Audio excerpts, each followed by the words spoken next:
Let's go 6-1. I think 6-1 Right, in the is, East. you know, you're more likely to say something that then triggers an emotion. So, Okay, okay, let's I try it. guess I'll lead in with mine. This is where graphics would go if we had that kind of money. Cleveland. I had Cleveland as 6. So obviously coming off a elimination from Boston, kind of starting to click together. But they do have a new coaching regime. So yes, they've picked up Donovan Mitchell for a couple more years. But I think a new coach, I think their bigs having some health issues. Evan Mobley having a good season last season, but has had injury history, and Jared Allen, who seems to be a little bit more injury prone as it progresses. That's their differentiator, but you do worry about their ability to, get the games. And this is ultimately not they can't go far in the NBA postseason. It's just when you're picking 6 teams and you're picking them based off regular season ranking, I just feel like the 5 teams I have above them are going to have slightly better records. And we kind of saw last season as well. The East was not separated by a lot outside of one. Um, they were very close. So this is not a knock against Cleveland, any Cleveland fans. I think look, Cavs are in my list, so we're on the same page there. I do not have them at number 6 though. I have the Pacers at number 6 in the East. I think I don't know your thoughts here, man. Obviously, Tyrese Halliburton had a very, very quiet Olympics. Hardly played. I think 3 games did not play. CD sort of situation. Not a bad thing. Genius. Maybe if obviously he's got a sore Good hamstring and rest. still, getting that rest on the in the off season, but still getting a gold medal in that sort of sense. But at the same time. I'm curious, like, he obviously didn't play. My understanding was because he's not the best defensive player out there. And I guess Correct. maybe for the Pacers to jump up this list and to go to become a finals contender, he probably would need to add that part to his game. And I'm sort of curious, this sort of a situation that unfolded with the Olympics, do you think that would motivate him more to do so? Or would that be a little bit maybe almost insulting that that was the fact that they just really didn't play him? But, and in fact, he actually didn't make much headlines. It was more so that there was a lot of defense of Jason Tatum not playing a few games, but, Mm. his resume dictated that he should do so. But, I don't think Tyrese Halliburton's like, no scrub in that sense. I mean, this is probably us not knowing him well enough, but from a personality standpoint, I actually think Tyrese is quite happy-go-lucky. I think he's quite grateful for how his career's played out so far. You're talking Mm-hmm. about a guy that was, almost not in the lottery when drafted and has already been traded and has kind of been given the keys to a franchise. And it's all really young, right? And he's already got Olympic experience, and the experience isn't about getting court time sometimes. It's just about being around those guys. I really like the Pacers. I actually have them as slightly higher on my list. So I'm not as down on them. And in terms of the defensive structure, so to speak, sometimes that can be a scheme thing. Sometimes that can be the learning curve for offensive driven guards, right? He's a 20 and 10 point guard essentially. At one stage was, 25 and 12. So he was Mm-hmm. having a real strong start. That's where defense slips, and that's the thing. Like Steve Nash comes to mind. That's a really comparable person because, high points, high assists, but no defensive thing. And then that's up to the Indiana Pacers to build around him, which they're still in that process. So I'm not as down on them. But again, like Cleveland and Pacers could finish 2 wins apart, and that's the joy of the East, I think. So yeah, I can see why. For my fifth pick, I'm going with the 76ers. So the reason why the 76ers are here fifth is they're too good to miss the playoffs. But I also think, I don't know if you've seen the graphic of their team. They have done a complete roster overhaul. Like they have about 8 or 10 new guys on that team. And I don't see how that clicks together straight away. We know this historically. When you bring in that many new guys, you are probably not going to be a top 2, 3 seed, right? Phoenix is a really good example of that. So Booker is the only remaining one. Katie comes through halfway. Then they get Brad in the offseason and they get a bunch of fillers. They finished fifth. They got to the postseason, but they didn't do much else. And when you think about Paul George and Joel Embiid missing games, I see them slotting here quite nicely. It wouldn't. I could have also put them sixth, and really, it's just that's a bet on talent, not a bet on health. But what do you think? Well, look, I don't have them at fifth, obviously. They're on my list too, but I've got the Cavs at number 5.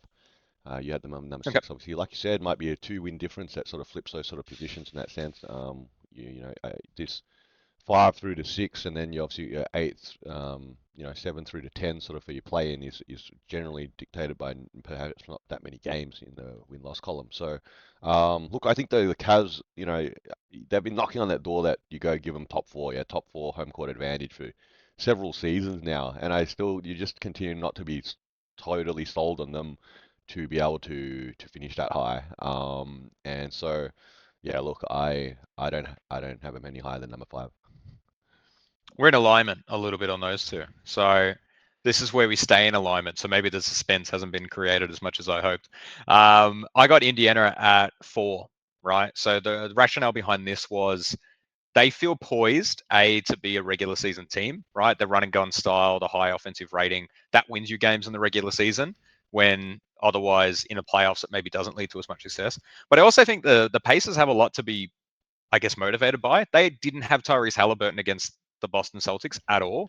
And I know that they got swept essentially, but the point differential, the leads that occurred in that game, the Pacers have something to build on. They get a full season of Pascal Siakam, not acquiring him mid-season as well.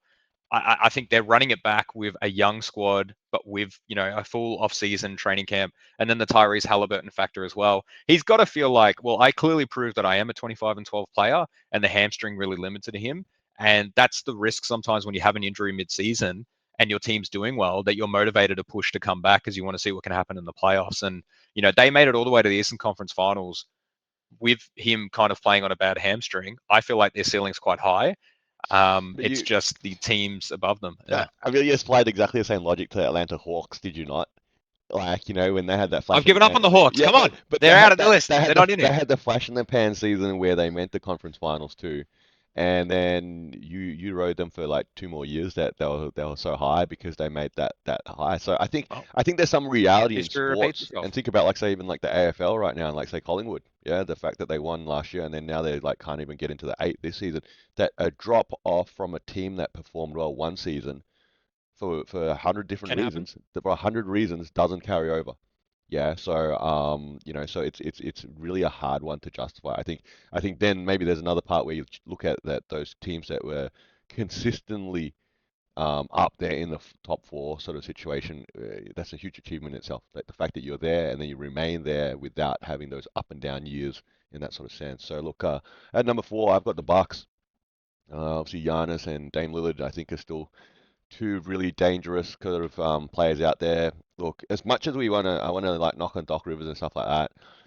Look, I guess at the very least you'd have to say factually he's an experienced head coach. Yeah, and giving him the start of the season and preseason to really get his stuff together for this group, I think would only benefit them. All the key players are still there. This is still a team that's dangerous. Dame's still trying to chase that. Dame needs to probably make a finals at least. Yeah, let's say he never wins a ring at least. Like surely Dame Lillard in the finals. Yeah, if he never makes the finals, it feels like maybe disappointing, and his time's running short now. So, yeah, look, I think right now they're still going to grab home court advantage this year. At least they've got enough firepower there. That segues beautifully because the Bucks are my number 3. So probably reiterating, I reckon we have the same 6, just in slightly different order. I think that's what's happened here. Yeah, look, what you've got to feel is that Dame had a down year, and is it the beginning of the end for his career, or was there other things going on, such as a divorce, a new city that he's living in after being in Portland for 10 plus years, not training as well in the off season because maybe that uncertain to the future. There's a lot of positives in that front. Doc Rivers getting a full season instead of picking up midway after a team that maybe had started to check out a little bit. Is Chris Middleton able to come back a bit more healthy? I think there's a lot of interesting pieces for them, but as you've alluded to as well, they do have Giannis, who is like a 30 and 10 consistent player and kind of, kept Greece in conversation in the Olympics. Mm-mm. He has that star power enough to give you a good regular season record. It's hard to say how far they'll go in the playoffs. Everyone had them touted to be the only rival to Boston, and we never actually got to see that play out. But I think a full season, things falling right for them, they're a dangerous team. That was number 3, right? You had Bucks at 3, correct? That was my Yeah, number cool. 3. Yeah, Yeah. cool. Now your number 3. My number 3 here. Is this where the Sixers appear? I've got the Orlando Magic at number 3. Oh, there it is. We're not in alignment anymore. I did not have Orlando in at all. Make I'm the like, case. I'm Make the like, case. man, I know, I Who ragged have you on, left out? I ragged on the Magic for several years now, especially on the podcast and online. Um, He's but drinking it. He's you drinking the know this. Kool-Aid. I've been going for the Magic since it's pretty much inception. Yeah, Shaq days, Penny Hardaway days. I love the Magic, man. I can't say otherwise. Yeah, simple as that. Okay, but sure. I guess as any fan, especially one that's been a long-term fan, you're always really critical of your team. I guess isn't that the reality? And I think Mm. we finished 4th last year. You know, and I think it was. I think there's no reason to suggest we would take a step back.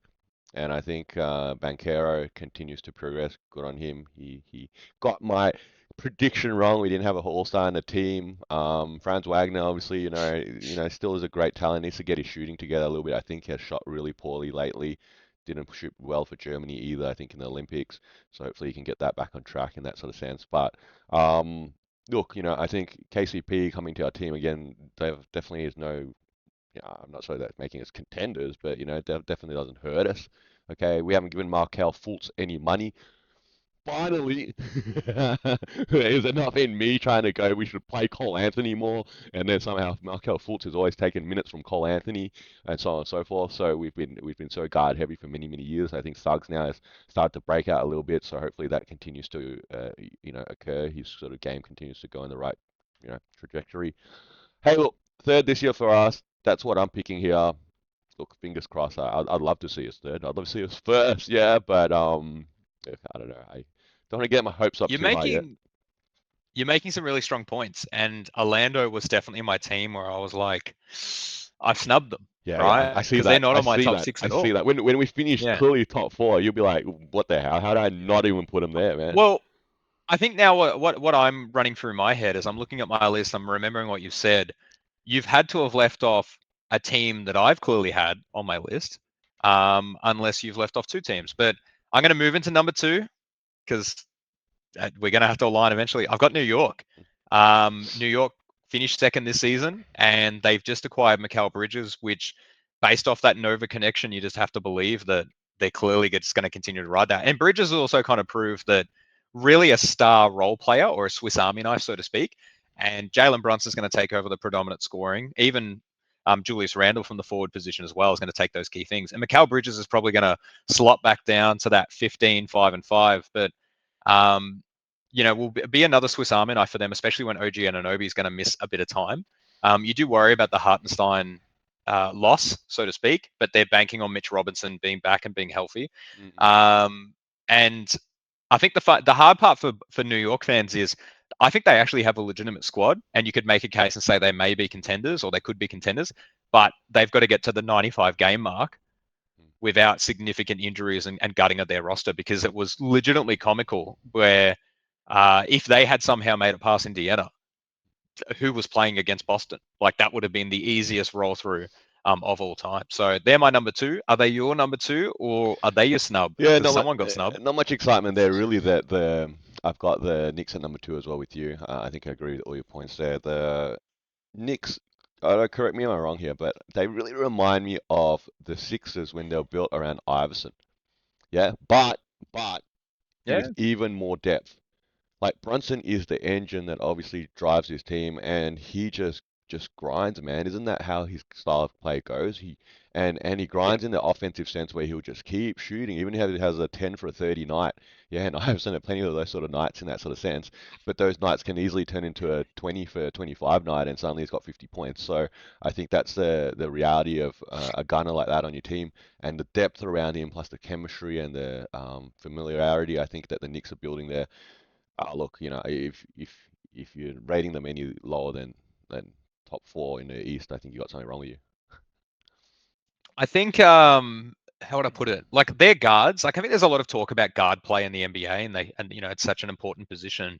And I think people often connotate that with 3-point shooting, right? But I think when you look at the New York guards, so Hart, DiVincenzo, and Brunson specifically, they all have varied skill sets, right? So obviously all of them can shoot threes relatively well. But you look at Josh Hart, who's a lead rebound getter, for example, and all of them have that grit and grind mentality. You feel good about New York. I feel like New York doesn't get to enter many seasons where they feel like can be even better than the previous season.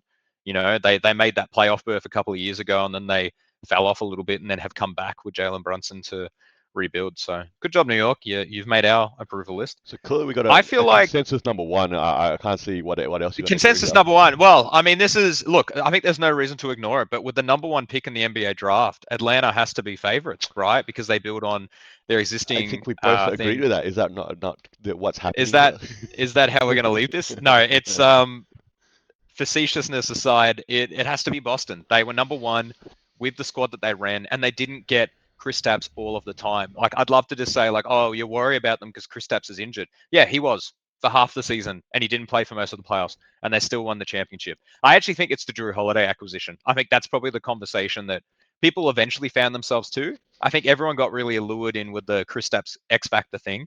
I don't think that was the talking piece. I think Drew Holiday legitimately upgraded them into the contendership alone. The X Factor is just icing on the cake, right? And Drew Holiday's just come off the Olympics, doing what he does. Derek White continues to get better because I think people don't realize he's actually still young. I know he's bald, but he's actually still young. So they have a really good starting five, and they can put any role players around that. They're well coached.